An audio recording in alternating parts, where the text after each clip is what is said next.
أعوذ بالله من الشيطان الرجيم بسم الله الرحمن الرحيم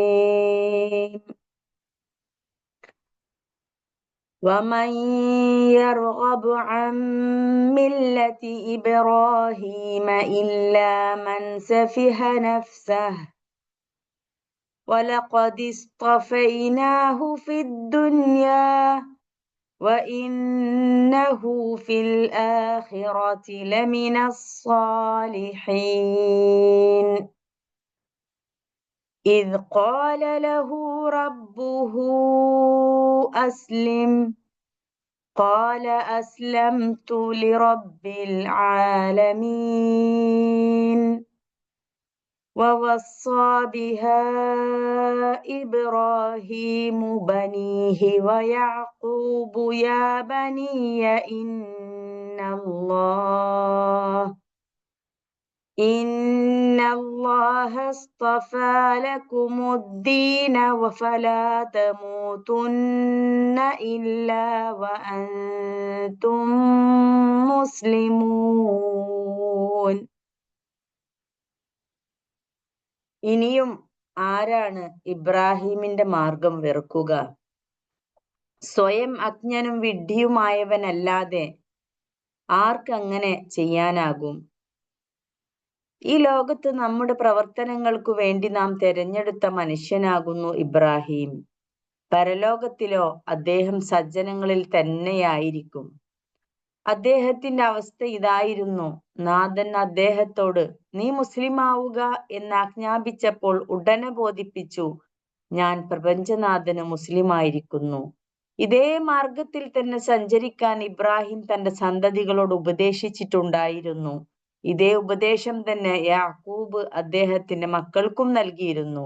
അദ്ദേഹം പറഞ്ഞു, എന്റെ മക്കളെ, അള്ളാഹു ഈ ദീൻ നിങ്ങൾക്കായി തൃപ്തിപ്പെട്ടു തന്നിരിക്കുന്നു. അതിനാൽ മരണം വരെ നിങ്ങൾ മുസ്ലിങ്ങൾ തന്നെ ആയിരിക്കുവിൻ. ബിസ്മില്ലാഹിർ റഹ്മാനിർ റഹീം. അൽഹംദുലില്ലാഹി വസ്സലാത്തു വസ്സലാമു അലാ റസൂലിൽ അമീൻ വഅലാ ആലിഹി വസ്ഹബിഹി അജ്മഈൻ. അമ്മാ ബഅദ്. റബ്ബി ഇശ്റഹ് ലി സദ്രി വയസ്സിർ ലി അംരി വഹ്ലുൽ ഉഖ്ദതം മിൻ ലിസാനി യഫ്ഖഹു ഖൗലി. പ്രിയപ്പെട്ടവരെ, അസ്സലാമു അലൈക്കും വറഹ്മത്തുള്ളാഹി വബറകാതുഹു. കരുണാവാരിധിയായ റബ്ബ് നമ്മുടെ ഈ കൂടിയിരുത്തം ഒരു സ്വാലിഹായ അമലായി സ്വീകരിക്കുമാറാകട്ടെ. ഖുർആൻ പഠനം എന്ന ഈ ഉദ്യമം തുടർന്നു കൊണ്ടുപോകുവാനുള്ള ഇസ്തിഖാമത്ത് നൽകി അള്ളാഹു നമ്മളെ അനുഗ്രഹിക്കുമാറാകട്ടെ. പഠിക്കുന്ന കാര്യങ്ങൾ ജീവിതത്തിൽ പകർത്തി ജന്നത്തുൽ ഫിർദൗസ് ലഭിക്കുന്ന ഭാഗ്യവാന്മാരിൽ അള്ളാഹു നമ്മെ ഏവരെ ഉൾപ്പെടുത്തുമാറാകട്ടെ. സൂറത്തുൽ ബഖറയിലെ 129 ആയത്തുകളാണ് നമ്മൾ പഠിച്ചു കഴിഞ്ഞത്. 130, 31, 32, 3 ആയത്തുകളാണ് ഇന്നത്തെ ക്ലാസ്സിൽ നമ്മൾ ചർച്ച ചെയ്യുന്നത്.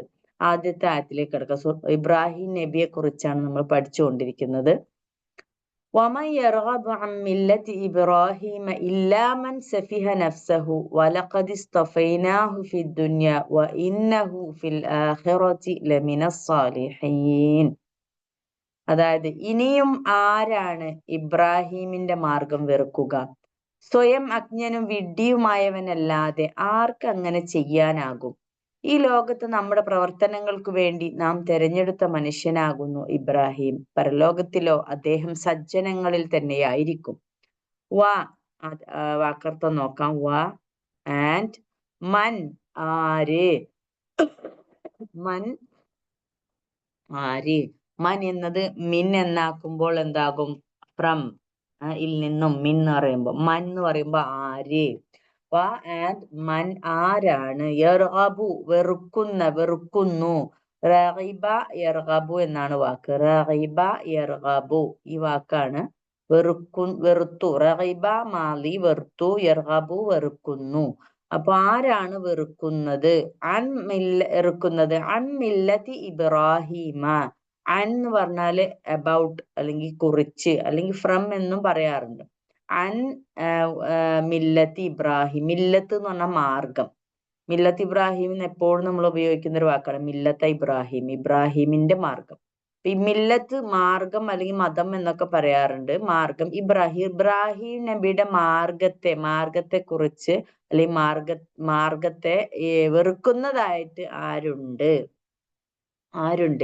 ഇല്ല, ഒഴികെ, എക്സെപ്റ്റ്, എങ്ങനെയുള്ളവൻ ഒഴികെ, മൻ, ആരാണോ, സെഫിഹ, വിഡ്ഢിയാക്കി, നഫ്സഹു, അവന്റെ നെഫ്സിനെ, നഫ്സ് ആത്മാവ്, നഫ്സഹു അവന്റെ ആത്മാവ്.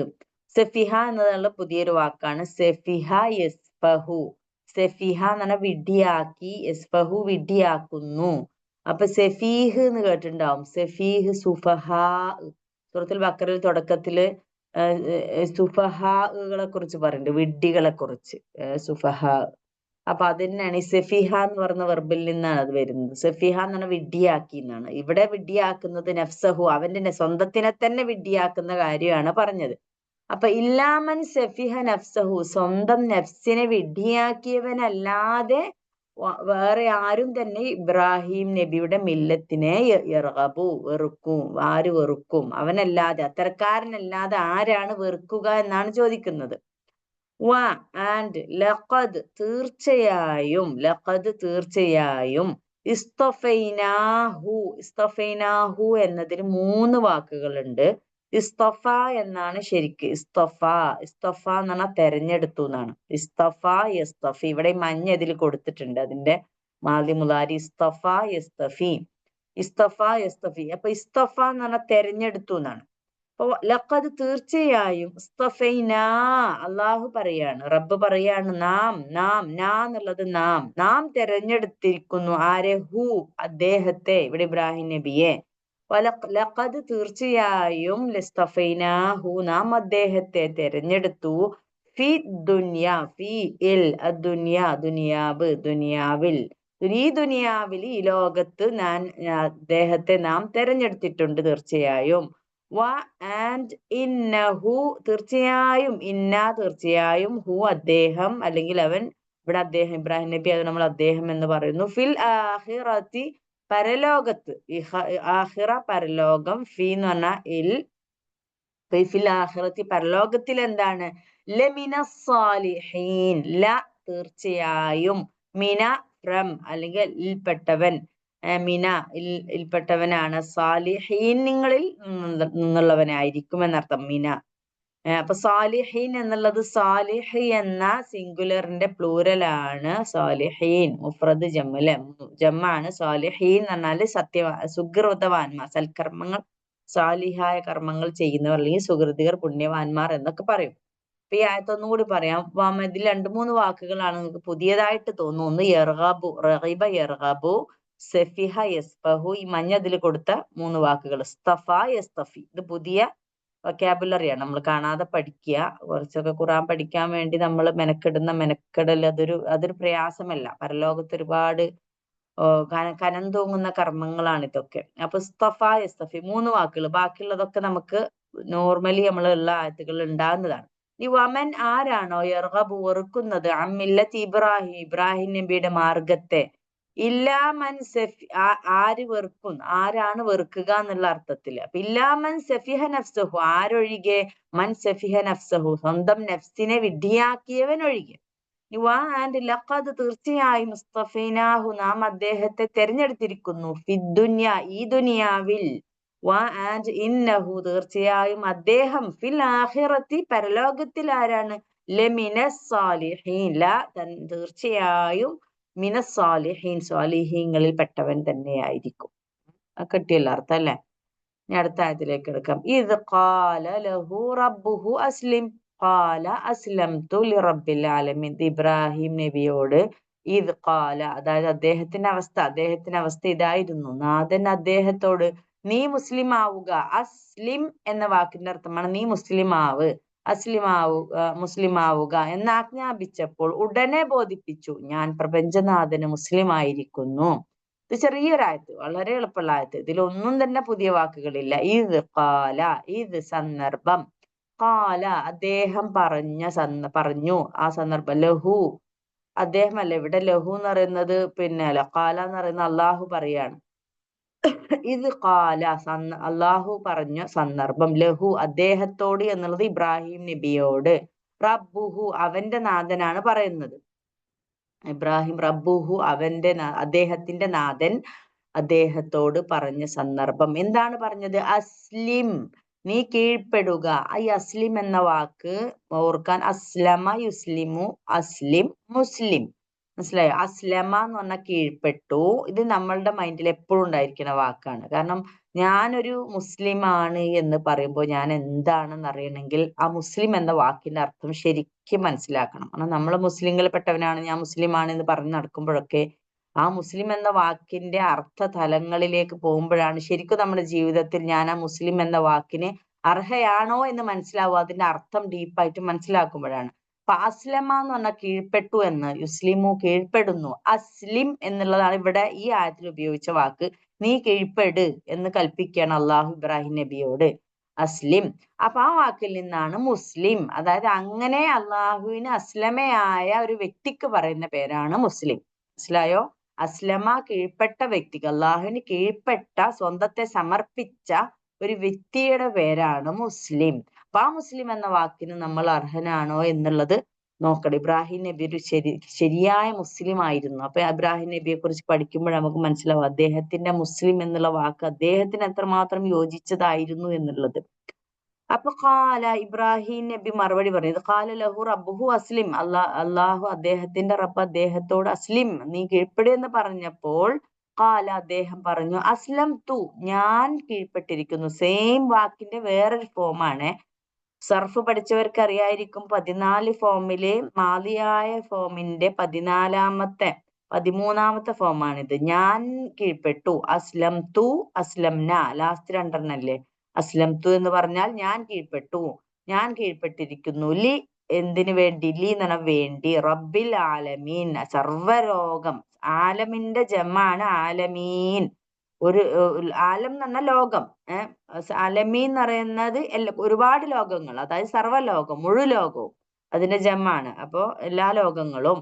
അപ്പൊ അൽ ആലമീൻ, റബ്ബിൽ ആലമീൻ, ഈ ആലമീന്റെ റബ്ബായ നാഥനായ റബ്ബിനെ ഞാൻ ഇതാ കീഴ്പ്പെട്ടിരിക്കുന്നു എന്ന് അദ്ദേഹം മറുപടി പറഞ്ഞു. വളരെ സിമ്പിൾ ആയത്. ഖാല ലഹു റബ്ബുഹു അസ്ലിം, അദ്ദേഹത്തോട് റബ്ബ് പറഞ്ഞ സന്ദർഭം അസ്ലിം, കീഴ്പ്പെടുക. അപ്പൊ ഖാല അസ്ലംതു ലിറബ്ബിൽ ആലമീൻ, അദ്ദേഹം പറഞ്ഞു അസ്ലംതു ലിറബ്ബിൽ ആലമീൻ, എന്റെ റബ്ബിലായ സർവ്വലോകരക്ഷിതായ അള്ളാഹുവിന് വേണ്ടി ഞാൻ ഇതാ സമർപ്പിച്ചിരിക്കുന്നു എന്ന് അദ്ദേഹം പറയാണ്. ഇവിടെ മുസ്ലിം, ഇവിടെയുള്ള ഹൈലൈറ്റ് ആയി നിൽക്കുന്ന ഒരു വാക്കാണ് മുസ്ലിം എന്ന വാക്ക്.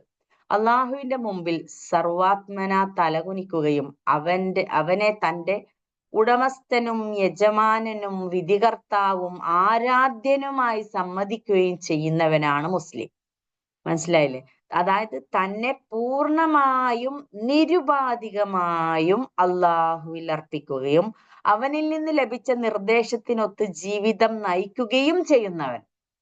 വളരെ അർത്ഥവത്തായ വാക്കാണ് മുസ്ലിം കേട്ടോ. നമ്മൾ ഓരോരുത്തരും മുസ്ലിമാണ്. അപ്പൊ ആ മുസ്ലിം എന്ന വാക്കിൽ ഞാൻ ഈ പറയുന്നതിന്റെ അത്രമാത്രം ദൃഢതയുണ്ടോ എന്ന് ഓരോരുത്തരും സ്വന്തത്തെ കുറിച്ച് ആലോചിക്കേണ്ടതാണ്. ഈ ആദർശത്തിന്റെയും ഈ കർമ്മനയത്തിന്റെയും പേരാണ് ഇസ്ലാം.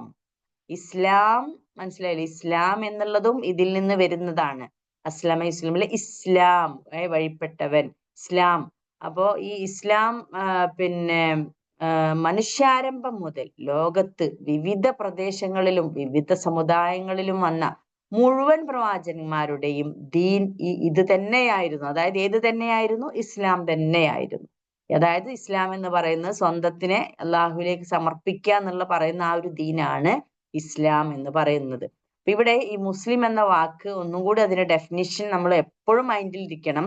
അള്ളാഹുവിന്റെ മുമ്പിൽ സർവാത്മന തല കുനിക്കുകയും, അതായത് എന്റെ നാഥൻ റബ്ബാണെന്ന് അംഗീകരിച്ചാലുള്ള ഒരാളുടെ മുന്നിൽ നമ്മൾ തല കുനിക്കുകയും അവനെ തന്റെ ഉടമസ്ഥൻ, എന്റെ ഉടമസ്ഥനായിട്ട്, എന്റെ ഓണർ എന്ന് പറഞ്ഞാൽ എന്റെ ശരീരത്തിന്റെ, എന്റെ എല്ലാ അനുഗ്രഹങ്ങളുടെയും എന്റെ തന്നെ യജമാനനും ഉടമസ്ഥനും എന്ന് പറഞ്ഞാൽ എന്നെ എന്ത് ചെയ്യാനും അള്ളാഹ്ക്ക് അധികാരമുണ്ട്. ഇപ്പൊ എനിക്കൊരു സ്ഥലമുണ്ടെങ്കിൽ, എന്റെ ഓണർഷിപ്പില്, എന്റെ ഉടമസ്ഥതയിൽ എനിക്കൊരു സ്ഥലം ഉണ്ടെങ്കിൽ ആ സ്ഥലം ആർക്ക് വിൽക്കണം, എപ്പോ വിൽക്കണം, എത്ര പൈസക്ക് വിൽക്കണം, എവിടെ എങ്ങനെ എന്നുള്ളത് മുഴുവൻ തീരുമാനിക്കാനുള്ള അധികാരം എനിക്ക് കിട്ടുന്നതിനാണ് ഉടമസ്ഥത കിട്ടുക എന്ന് പറയുന്ന ഒരു സ്ഥലത്തിന്റെ അല്ലെ.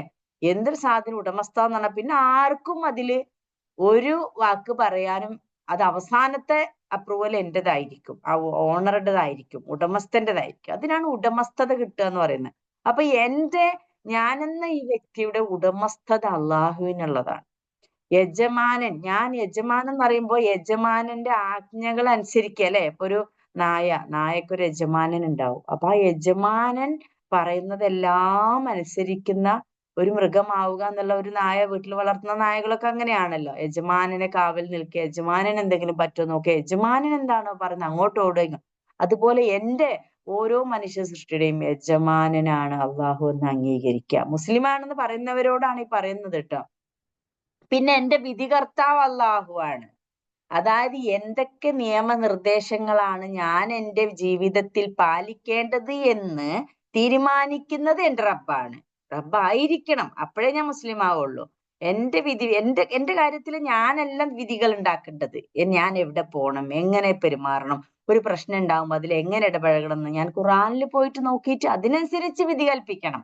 അപ്പോഴാണ് എന്റെ വിധികർത്താവായിട്ട് ഞാൻ അള്ളാഹുവിനെ സ്വീകരിക്കുന്നുള്ളൂ.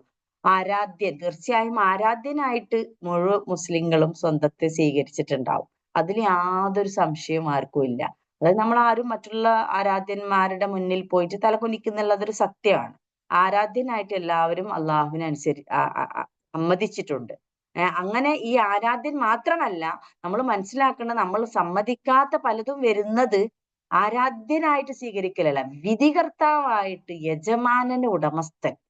ഇതിൽ നമ്മൾ അള്ളാഹുവിന് നമ്മെ പൂർണ്ണമായി സമർപ്പിച്ചിട്ടുണ്ടോ എന്നുള്ളതാണ് പലപ്പോഴും നമ്മൾ ചിന്തിക്കേണ്ട ഒരു വിഷയം. ഈ 3 വിഷയത്തിലും നമ്മൾ അള്ളാഹുവിനെ എന്റെ യജമാന ഉടമസ്ഥനും വിധികർത്താവുമായി സ്വീകരിച്ചിട്ടുണ്ടോ എന്നുള്ള, ആരാധനായിട്ട് എല്ലാവരും ഓക്കെ ആയിരിക്കും.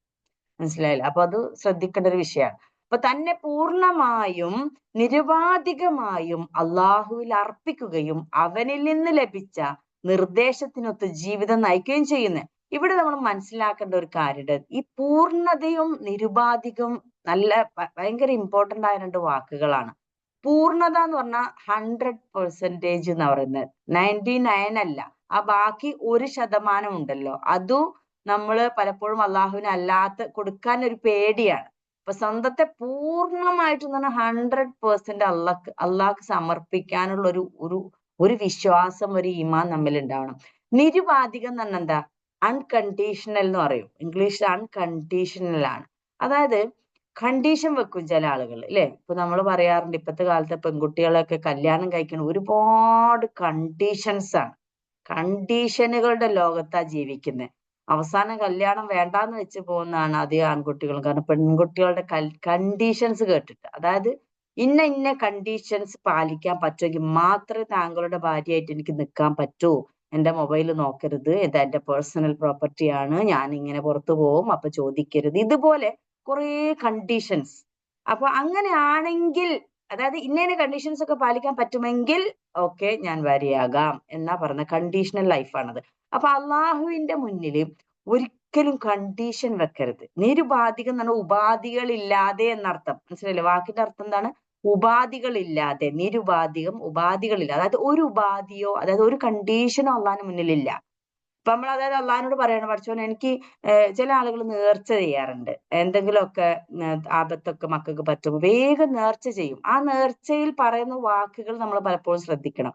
നമ്മൾ ചില ആളുകൾ നേർച്ച ചെയ്യുന്നത്, റബ്ബേ എന്റെ ഈ കുഞ്ഞിന്റെ അസുഖമായിട്ട് മാരക രോഗം പിടിപെട്ട് കിടക്കുന്ന ഒരു കുഞ്ഞിന് വേണ്ടി നമ്മളിപ്പോ ഒരു നോമ്പ് നേർച്ചയാക്കുക എന്ന് വിചാരിക്കുക. അപ്പൊ നോമ്പ് നേർച്ചയാക്കുമ്പോൾ നമ്മൾ പറയുന്നത്, പഠിച്ചോനെ ഈ രോഗം മാറ്റി തന്നാല് ഞാനൊരു 3 നോമ്പ് എടുക്കാം എന്ന് പറയുന്നത് അത് ശരിയല്ല. അത് അള്ളാഹുവിനെ ഒരു തരം സംശയത്തിന്റെ രൂപത്തിൽ, അല്ലെങ്കിൽ അള്ളാഹു ഒരു പൂർണ്ണ വിശ്വാസം ഇല്ലാത്ത രൂപത്തിലുള്ള നേർച്ചയാണ്.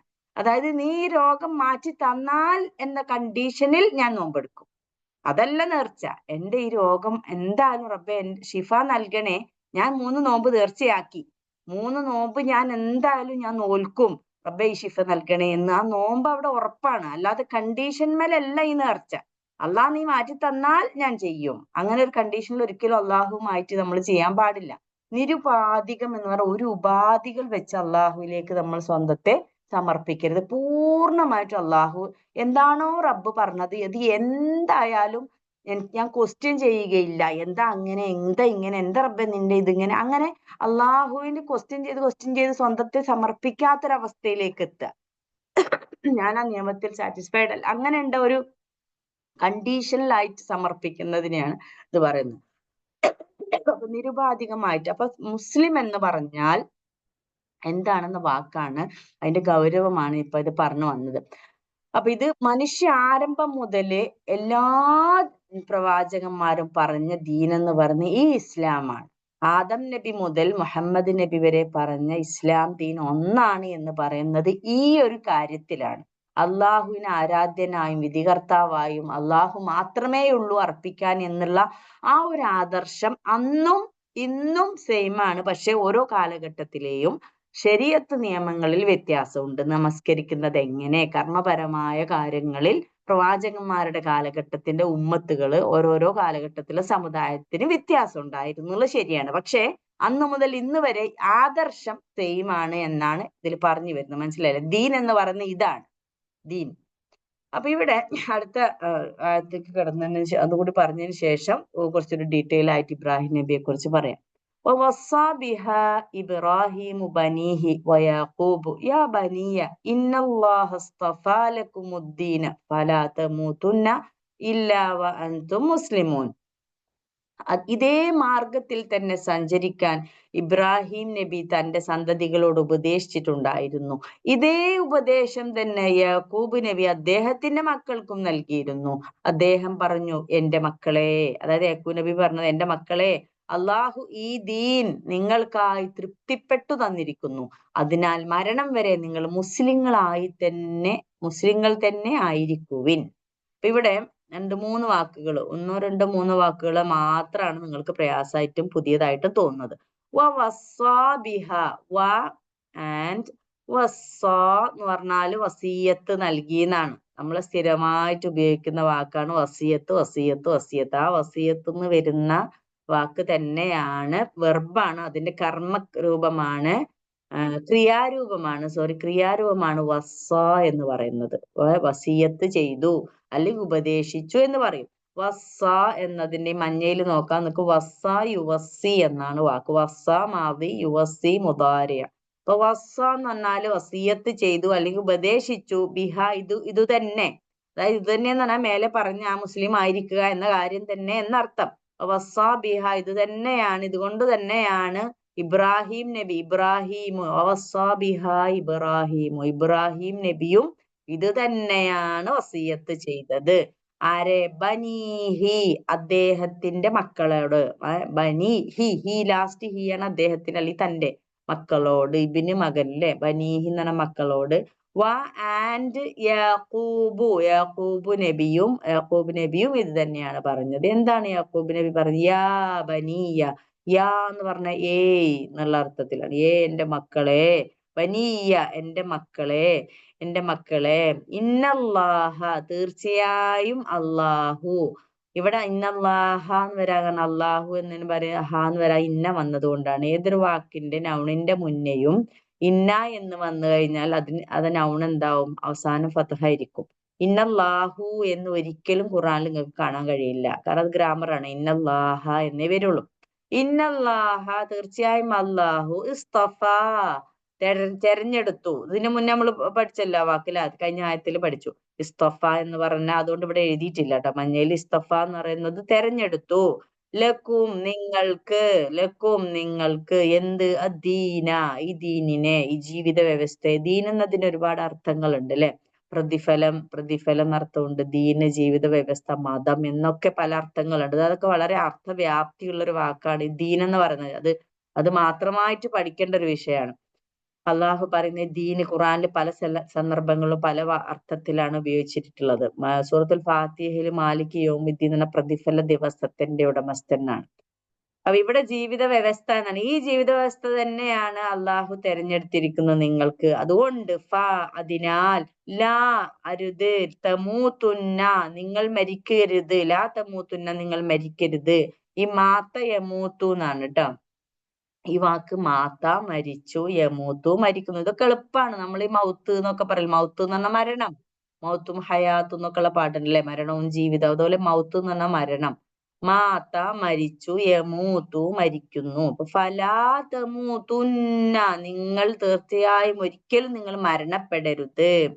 ഇല്ല, അല്ലാതെ. വ ഇല്ല വ ആൻഡ് അൻതും, നിങ്ങൾ മുസ്ലിമൂന, മുസ്ലിങ്ങളായിക്കൊണ്ട്. മുസ്ലിമൂന, മുസ്ലിങ്ങൾ. മുസ്ലിം എന്നതിന്റെ പ്ലൂരൽ ജമാണ് മുസ്ലിമൂൻ. അപ്പൊ മനസ്സിലായില്ലേ? ഈ ആയത്തിന്റെ അർത്ഥം ഒന്ന് പറഞ്ഞു നോക്കൂ. വവസ്സാ ബിഹാ ഇബ്രാഹിമു ബനീഹി, ഇബ്രാഹിം നബി തന്റെ മക്കളെ ഉപദേശിച്ചത്, വസിയത്ത് ചെയ്തതും ഇതേ കാര്യം തന്നെയായിരുന്നു. യാക്കൂബു, യാക്കൂബ് നബിയും. യാ ബനിയ, എന്റെ മക്കളെ, ഇന്നല്ലാഹ, തീർച്ചയായും അല്ലാഹു, ഇസ്തഫാലക്കുമുദ്ദീന, ഇസ്തഫ, നിങ്ങൾക്ക് ഈ ദീനിനെ എന്താക്കി തെരഞ്ഞെടുത്തിട്ടിരിക്കുന്നു. അഫ, അതിനാൽ ലാ തമൂതുന്ന, നിങ്ങൾ ഒരിക്കലും മരിക്കരുത്. ഇല്ലാ വ അൻതും മുസ്ലിമൂന, നിങ്ങൾ എന്തായിക്കൊണ്ടല്ലാതെ, മുസ്ലിങ്ങളായിക്കൊണ്ടല്ലാതെ മരിക്കരുത്. ഈ ഒരു പ്രാർത്ഥന അല്ലെ, ജുമാ കുത്തുബയുടെ തുടക്കത്തിൽ പറയാറില്ലേ, വലാ തമൂതുന്ന ഇല്ലാ വ അൻതും മുസ്ലിമൂൻ എന്ന് ഉപദേശിക്കുന്നിട്ടാണ് ഈ ഖത്തീബ് ഖുതുബ തുടങ്ങുക. നിങ്ങൾ മുസ്ലിങ്ങളായിക്കൊണ്ടല്ലാതെ മരിക്കരുത് എന്ന് പറഞ്ഞിട്ട്. അപ്പൊ ഇവിടെ യാക്കൂബ് നബിയെ ഈ ഒരു ആയത്തില് ഇബ്രാഹിം നബിയുടെ കൂടെ എടുത്തു പറയാൻ കാരണം എന്താന്ന് വെച്ചാല്, ഇപ്പൊ ഇത്രയും ദിവസം നമ്മള് സൂറത്തുൽ ബഖറയിൽ ഒരു വലിയൊരു ഭാഗം പറഞ്ഞത് ബനൂ ഇസ്രായേൽ എന്ന ജൂതന്മാരുടെ വഴികേടിനെ കുറിച്ചായിരുന്നു. അവരെങ്ങനെയാണ് ശരിയായ വഴിയിൽ നിന്ന് വഴിതെറ്റിപ്പോയതെന്ന്. അപ്പൊ ആ ബനൂ ഇസ്രായേലരുടെ തുടക്കം എവിടെ നിന്നാണ്? ഇസ്രായേൽ എന്നുള്ള പ്രവാചകനായ യാക്കൂബ് നബിയിൽ നിന്നാണ് തുടക്കം. മനസ്സിലായില്ലേ? യാക്കൂബ് നബിയുടെ സന്തതി പരമ്പരകളെയാണ് ബനു ഇസ്രായേൽ എന്ന് പറയുന്നത്. കാരണം ഇസ്രായേൽ യാക്കൂബ് നബിയുടെ മറ്റൊരു പേരാണ്. ഈ യാക്കൂബ് നബിയും പറയാണ് ഈ ആയത്തിലൂടെ, നിങ്ങൾ ഈ പറയുന്ന നിങ്ങളുടെ പിതാവായ യാക്കൂബ് നബിയും ഇബ്രാഹിം നബിയുടെ കൂടെ തന്നെ അദ്ദേഹത്തിന്റെ സന്തതി ഇബ്രാഹിം നബിയുടെ മകനായ ഇസ്ഹാഖ് നബിയുടെ മകനാണല്ലോ യാക്കൂബ് നബി. നിങ്ങൾ ഈ പറയുന്ന യാക്കൂബ്, നിങ്ങളുടെ ഉപ്പാപ്പ പിതാവായ യാക്കൂബ് നബി ഉണ്ടല്ലോ, ആ യാക്കൂബ് നബിയും ഇബ്രാഹിം നബിയും പ്രാർത്ഥിച്ചിരുന്ന പ്രാർത്ഥന എന്തായിരുന്നു? മുസ്ലിങ്ങളാവാനാണ് അവര് ആഗ്രഹിച്ച് അവരെ മക്കളോട് ഉപദേശിച്ചിട്ടുണ്ടായത്. അവരുടെ മക്കളാണ് ബനി ഇസ്രായേലര്. അവര് വഴിതെറ്റിയ വഴി കണ്ടല്ലോ. അപ്പൊ അവരടക്കം അള്ളാഹുവിനോട് പ്രാർത്ഥിച്ചിരുന്നത്, മക്കളെ ഉപദേശിച്ചിരുന്നത് എന്തായിരുന്നു? നിങ്ങൾ മുസ്ലിങ്ങളായിട്ടല്ലാതെ മരിക്കരുത് എന്നാണ്. മുസ്ലിം എന്ന വാക്ക്, ആ വാക്കെന്നാ അള്ളാഹു സമർപ്പിച്ചവരായിട്ടല്ലാതെ മരിക്കരുത് എന്ന് പറഞ്ഞിട്ടാണ് നിങ്ങളുടെ പിതാവായ വല്ലിപ്പയായ യാക്കൂബ് നബിയും പറഞ്ഞിട്ടുള്ളത് എന്ന് ഈ ബനൂ ഇസ്രായേലിനോട് പറയാൻ വേണ്ടിയിട്ടാണ് യാക്കൂബ് നബിയെ പ്രത്യേകം ഇവിടെ ഇബ്രാഹിം നബിയുടെ കൂടെ എടുത്തു പറഞ്ഞത്.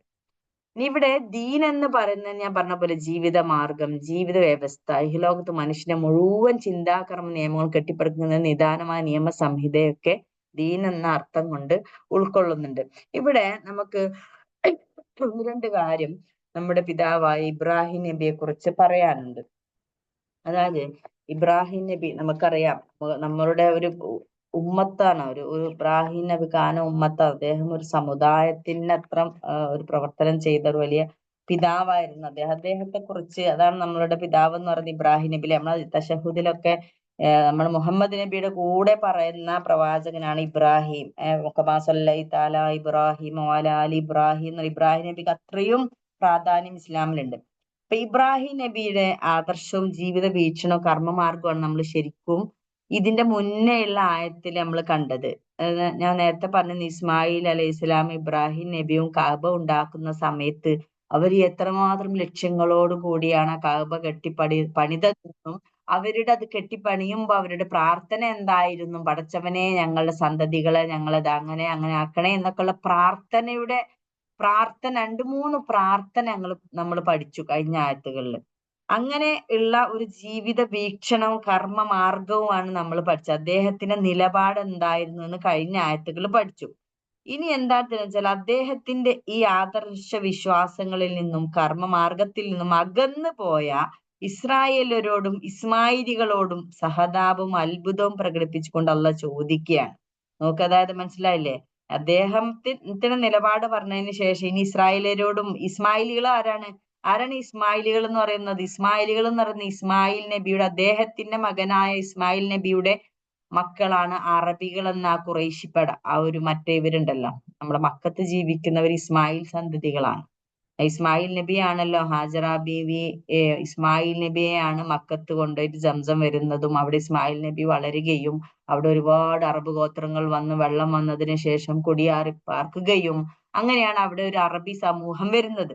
അങ്ങനെയുള്ള അവരാണ് ഇസ്മായിലികൾ എന്ന് പറയുന്നത്. അപ്പൊ ആ ഇസ്മായിലികളും ഇസ്രായേലരോടും ഈ സഹതാപവും അത്ഭുതം പ്രകടിപ്പിച്ചുകൊണ്ട് അള്ളാഹ് ചോദിക്കുകയാണ്, ഈ പറഞ്ഞതായിരുന്നു ഇബ്രാഹിം അലൈഹി ഇസ്ലാമിന്റെ ആദർശവും ജീവിത രീതിയുമെങ്കിൽ ഈ ആദർശത്തിന്റെയും ജീവിത രീതിയുടെയും പ്രബോധകനായത് കൊണ്ടാണ് അദ്ദേഹം ലോകാചാര്യനും വിശുദ്ധനുമായതെങ്കിൽ ഈ സത്യം അറിഞ്ഞിട്ടും അദ്ദേഹത്തിന്റെ മാതൃകകളെ നിരസിക്കുന്നവർ തന്നെ തന്നെ അവിവേകിയും വിഡ്ഢിയും പരാജിതനുമാക്കുന്നവനല്ല വാക്കുകയല്ലാതെ ആരാണ് അങ്ങനെ ചെയ്യുക എന്ന്. അതായത് ഇവിടെ ആദ്യത്തെ ആയത്തിൽ പറഞ്ഞില്ലേ, ഈ ഇബ്രാഹിമിന്റെ മില്ലത്തിനെ പിന്നെ വെറുക്കുന്നവൻ എന്ന് പറയുന്നത് സ്വന്തത്തെ വിഡ്ഢിയ ഇല്ലാമൻ സഫിഹ നഫ്സഹു എന്ന് പറഞ്ഞില്ലേ, ആ നഫ്സിന്റെ ആ സ്വന്തത്തിനെ വിഡ്ഢിയാക്കി എന്ന് പറയുന്നത് ഈ ഇസ്മായിലരോടും ഈ ബനു ഇസ്രായേലരോടാ പറയുന്നത്. അല്ലാത്ത ഒരാൾക്കും തന്നെ ഇബ്രാഹിം നബിയുടെ മാർഗത്തെ പിന്തുടരാതിരിക്കാൻ സാധിക്കില്ല.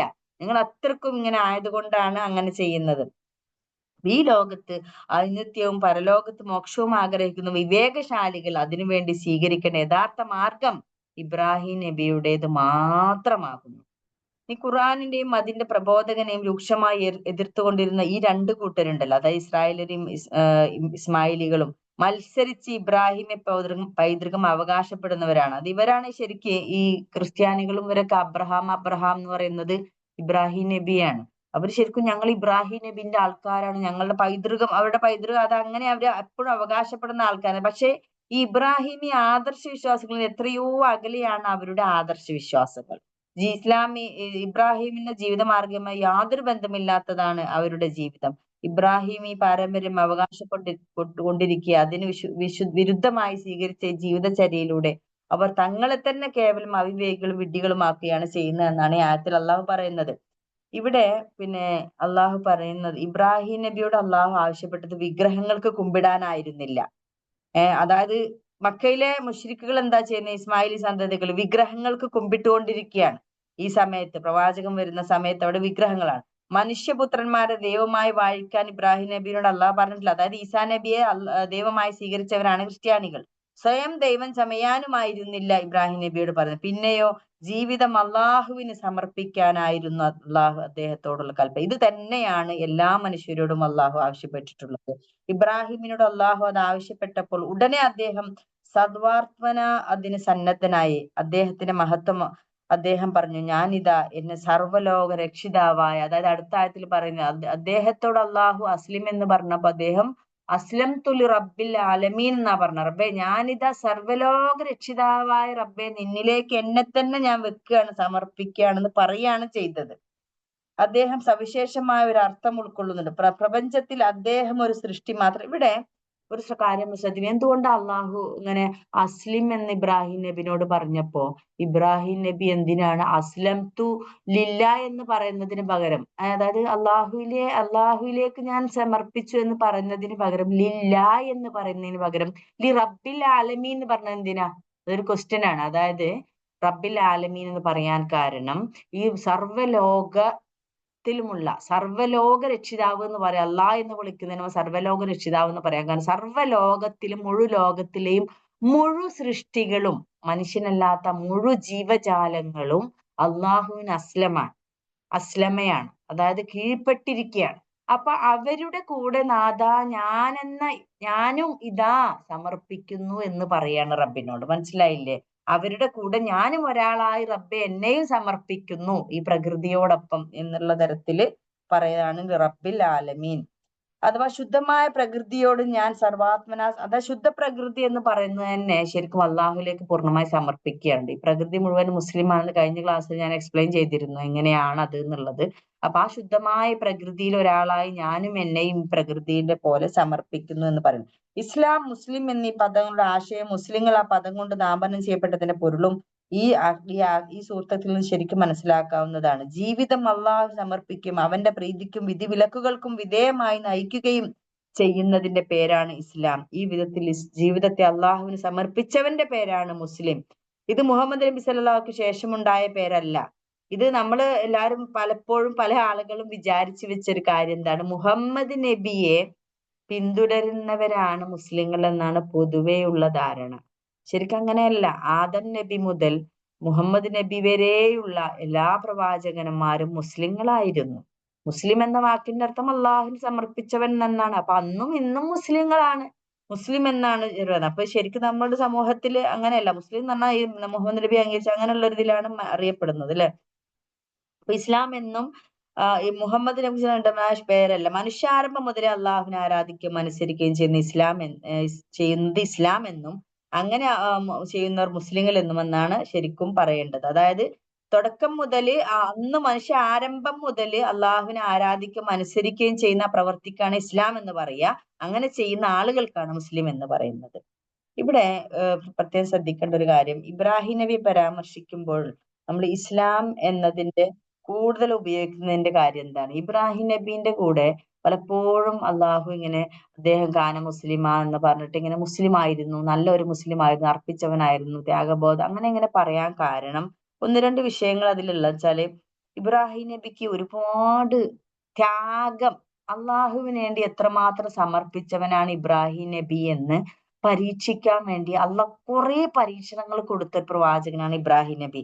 അതിൽ ഒന്നാണ് എന്താണ്, തീയിലിട്ട് അല്ലെ, തീയിലിട്ടാലും ഹസ്ബി അല്ലാ എന്ന് പറഞ്ഞിട്ടാണ് ആ ഒരു തീയിലേക്ക് അദ്ദേഹം ഇടപെടുന്നത്. അങ്ങനെ അതിൽ നിന്ന് അദ്ദേഹത്തിന്റെ ത്യാഗസന്നദ്ധത, പിന്നെ ദേശത്യാഗം, വീട്ടിൽ നിന്ന് പുറത്താക്കി ആ നാട് വിട്ടു പോയി, പിന്നെ പ്രവാസം, സ്വന്തം വേറെ നാട്ടിൽ പോയി പ്രവാസിയായി ജീവിച്ച് പുത്രബലി, അതായത് നമ്മുടെ ഇസ്മായിൽ സ്വന്തം മകൻ, അതായത് ഏതൊരു മനുഷ്യനെയും തളർത്തിക്കളയുന്ന തരത്തിലുള്ള പരീക്ഷണങ്ങളാണ് പ്രവാചകന് ഇബ്രാഹിം നബിക്ക്.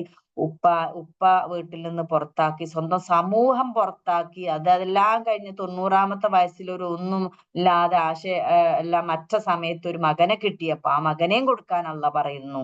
ഇങ്ങനെ എന്താണ് പറയാ, മെന്റലി ശരിക്കും മനുഷ്യനെ ഡിപ്രസ്ഡ് ആയി പോകുന്ന, നിരാശനായി പോകുന്ന എല്ലാ തരത്തിലുള്ള പരീക്ഷണം കൊടുത്തിട്ടും ആ ഇബ്രാഹിം നബി സ്വന്തത്തിന്റെ ആഗ്രഹങ്ങളെ, സ്വന്തത്തിന്റെ ഇഷ്ടങ്ങളെ മാറ്റി വെച്ചുകൊണ്ട് അള്ളാഹുവിന്റെ കൽപ്പനയെ സ്വന്തം ഇഷ്ടമായി സ്വീകരിച്ചുകൊണ്ട് സ്വന്തത്തെ അള്ളാഹുവിന് സമർപ്പിച്ച ഒരു വലിയ പ്രവാചകനായിരുന്നു ഇബ്രാഹിം നബി.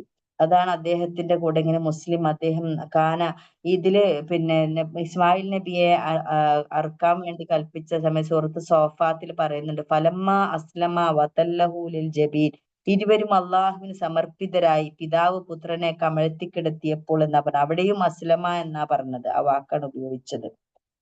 അപ്പൊ ഇതാണ് ഈ പിന്നെ അസ്ലമ എന്ന വാക്കിന്റെ ഒരു ഗൗരവമാണ് ഞാൻ പറഞ്ഞത് കേട്ടോ.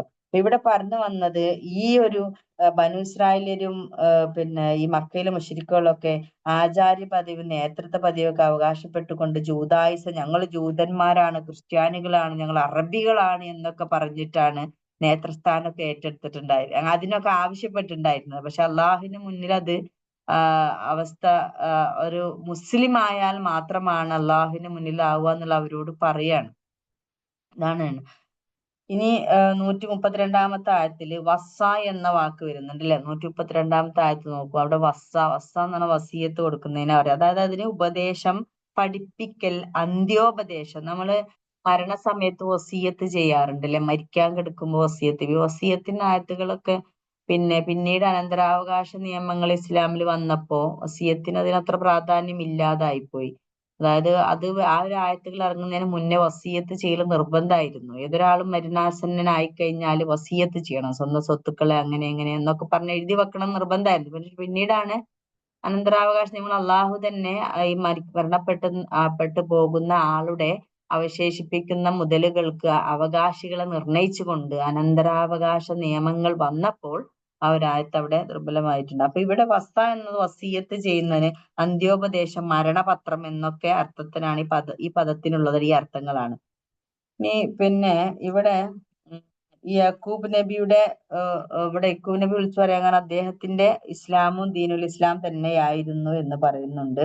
അതായത് ഒരാളുടെ ജീവിതത്തിലെ തൊട്ടിൽ മുതൽ ശ്മശാനം വരെ മനസ്സിലായോ? അത് വളരെ നല്ലൊരു പ്രയോഗമാണ്. ഒരു മനുഷ്യന്റെ ജീവിതത്തിലെ തൊട്ടിൽ കാലഘട്ടം മുതല് ശ്മശാനത്തിൽ എത്തുന്നത് വരെ അദ്ദേഹം ഉത്തരവാദിത്തങ്ങളും താല്പര്യങ്ങളും നിർവഹിച്ചു കൊണ്ടിരിക്കണം. അതായത് അത്രയും മുസ്ലിം ആയിട്ട് നമുക്ക് വരുന്ന ഉത്തരവാദിത്തങ്ങൾ ചെറുതല്ല. മരിക്കുമ്പോൾ മാത്രം മുസ്ലിം ആയിരിക്കണം എന്നല്ല ഇതുകൊണ്ട് ഉദ്ദേശിക്കുന്നത്. ഇവിടെ പറഞ്ഞൊരു വാക്കില്ലേ, ഫലാ തമൂതുന്ന ഇല്ലാ വഅൻതും മുസ്ലിമൂൻ എന്ന് പറഞ്ഞാണ് ഈ ആയത്ത് അവസാനിക്കുന്നത്. അപ്പൊ അതായത് മുഴുജീവിതം മരണം വരെ, മരിക്കുന്നത് വരെ മുസ്ലിം ആവണം, അവസാന മൊമെന്റ് വരെ.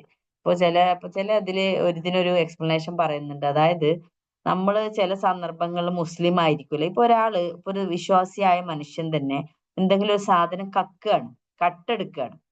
കട്ടെടുക്കുമ്പോ ആ ഒരു നിമിഷത്തിൽ അദ്ദേഹം മുസ്ലിം അല്ല. മനസ്സിലായില്ലേ? നിങ്ങൾ വലാ തമൂത്തുന്ന ഇല്ലാ വഅൻതും മുസ്ലിമൂൻ എന്ന് പറയുമ്പോൾ നിങ്ങൾ മുസ്ലിങ്ങളായിട്ടല്ലാതെ മരിക്കരുത് എന്ന് പറയുമ്പോൾ അവസാന നിമിഷം ചിലപ്പോൾ അള്ളാഹുവിലേക്ക് പോകുന്ന ഒരാളുടെ അവസ്ഥ എന്താ നമുക്കറിയില്ല. നമുക്ക് ആർക്കും അറിയില്ല നമ്മൾ എങ്ങനെയാ മരിക്കാൻ പോണേ എന്നുള്ളത്.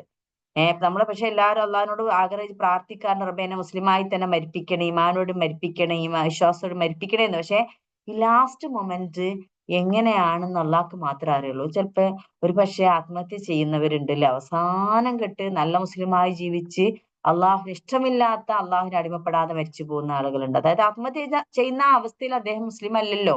മുസ്ലിം ആണെങ്കിൽ അള്ളാഹുവിന് സമർപ്പിക്കുന്നതിനായിക്കൊണ്ട് മരിക്കുക എന്നാണ്. ആത്മഹത്യ ചെയ്യൂല ഒരിക്കലും, സ്വന്തത്തെ ഹനിക്കുകയില്ല. അപ്പൊ അതുപോലെ ഒരാളിപ്പോ ഒരു സാധനം രാത്രി, ഒരു കള്ളൻ, അയാൾ മുസ്ലിമാണ്, ആക്ച്വലി മുസ്ലിമാണ്, പക്ഷെ രാത്രി അയാൾ ഒരു ആദ്യമായി ജീവിതത്തിൽ കക്കാൻ വേണ്ടി എന്തോ ഒരു ആവശ്യം വന്നപ്പോ, നിർണായക ഘട്ടത്തിൽ, പ്രതിസന്ധി ഘട്ടത്തിൽ പൈസ ഇല്ലാത്തപ്പോ കക്കാൻ വിചാരിക്കുകയും കക്കാൻ പോവുകയും ചെയ്യുമ്പോൾ അയാൾ മരണപ്പെട്ടു എന്ന് വിചാരിക്കുക. അയാൾ എങ്ങനെയാ മരിച്ചത്? മുസ്ലിം ആയിട്ടല്ല. അതായത് അദ്ദേഹത്തിന് ആ സമയത്ത് അദ്ദേഹം അള്ളാഹുവിന് സമർപ്പിച്ചവനായില്ല. അവസാന ഘട്ടത്തില് അള്ളാഹുവിന്റെ നിയമങ്ങൾക്ക് സ്വന്തത്തെ സമർപ്പിക്കാത്തൊരവസ്ഥയിലാണ് അദ്ദേഹം മരിച്ചത്. ഇപ്പൊ ഞാൻ പറഞ്ഞ നിങ്ങൾക്ക് മനസ്സിലായപ്പോ, ഒരു മുസ്ലിം തന്നെ തെറ്റ് ചെയ്ത് ഒരു മദ്യപിച്ചു കൊണ്ടിരിക്കെ, വ്യഭിചരിച്ചു കൊണ്ടിരിക്കെ ഒക്കെ മരിക്കുന്ന ഒരുപാട് ആളുകളുണ്ട്. നമുക്കറിയാം. മദ്യപിച്ച് വരുമ്പോൾ എന്തെങ്കിലുമൊക്കെ അത്യാഹിതങ്ങൾ സംഭവിച്ച് ഒരു തെറ്റ്, ഗുരുതരമായ പാപം ചെയ്തുകൊണ്ടിരിപ്പോ ചില ആളുകൾ ഉമ്മാനെയൊക്കെ ചിലപ്പോ എന്തെങ്കിലുമൊക്കെ ഭയങ്കരമായിട്ട് ചീത്ത പറയുകയോ അങ്ങനെയൊക്കെ ചെയ്യുന്ന സന്ദർഭത്തിൽ അറ്റാക്കായി മരിച്ച്, വേദന കൊണ്ടായിരിക്കാം. പക്ഷെ അങ്ങനെയൊക്കെ ഉണ്ട്. ഒരുപാട് മരണങ്ങൾ പല അവസ്ഥയിലാണ് ഈ ലോകത്ത് നടക്കുന്നത്. അപ്പൊ അവസാന നിമിഷം മുസ്ലിം ആയിട്ടാണോ മരിക്കുന്നത് എന്നുള്ളത് വളരെ ഇമ്പോർട്ടന്റ് ആണ്. അപ്പൊ എല്ലാ നിമിഷവും നമ്മള് അള്ളാഹുവിന് സമർപ്പിച്ച ഇഷ്ടപ്പെട്ട കർമ്മങ്ങൾ ചെയ്ത്, ഒരിക്കലും അള്ളാഹിന്റെ നിയമങ്ങൾക്ക് എതിരെ ചെയ്യാതെ ജീവിക്കുമ്പോഴാണ് ഒരുപക്ഷെ മരിക്കുന്ന സമയത്തും ആ ഒരു അവസ്ഥയിൽ മരിക്കാൻ സാധിക്കുക എന്നുള്ളതാണ്. അപ്പൊ തൊട്ടിൽ മുതൽ ശ്മശാനം വരെ നിങ്ങൾ മുസ്ലിം ആവണം എന്നാണ് ഈ ഫലാ തമൂതുന്ന ഇല്ലാ വഅൻതും മുസ്ലിമൂൻ എന്ന് പറയുന്നത്. അതായത് ജീവിതത്തിലെ ദൃഢനിശ്ചയത്തോടു കൂടി നമ്മൾ ജീവിക്കണം. അതായത് ചെയ്താൻ മനുഷ്യനെ ഈ ദീനിൽ നിന്നും വ്യതിചലിപ്പിക്കാൻ നിരന്തരം ശ്രമിച്ചു കൊണ്ടിരിക്കും. നമ്മൾ ഡെയിലി ലൈഫിൽ ഓരോ നിമിഷത്തിലും പിശാച് പിന്നാലെയുണ്ട്. അപ്പൊ അതുകൊണ്ട് സദാ പിശാചിന്റെ വഞ്ചനകളെ കുറിച്ച് ജാഗ്രതയുള്ളവരായിരിക്കണം. ഈ ദീനിൽ സമർപ്പിതമായിരിക്കണം നിങ്ങളുടെ ജീവിതം മുഴുവൻ. അതിനുവേണ്ടി അതിന്റെ മാർഗത്തിൽ തന്നെയായിരിക്കണം നിങ്ങൾ മരിക്കുന്നതും എന്ന് പറഞ്ഞിട്ടാണ് ഈ ആയത്ത് അവസാനിക്കുന്നത്. ഞാൻ നിർത്തുകയാണ്. ഇത് നമുക്ക് ഒരുപാട് പാഠങ്ങളുള്ള 3 ഹദീസാണ്. ഇബ്രാഹിം നബി എങ്ങനെ ആയിരുന്നു എന്നുള്ളത്.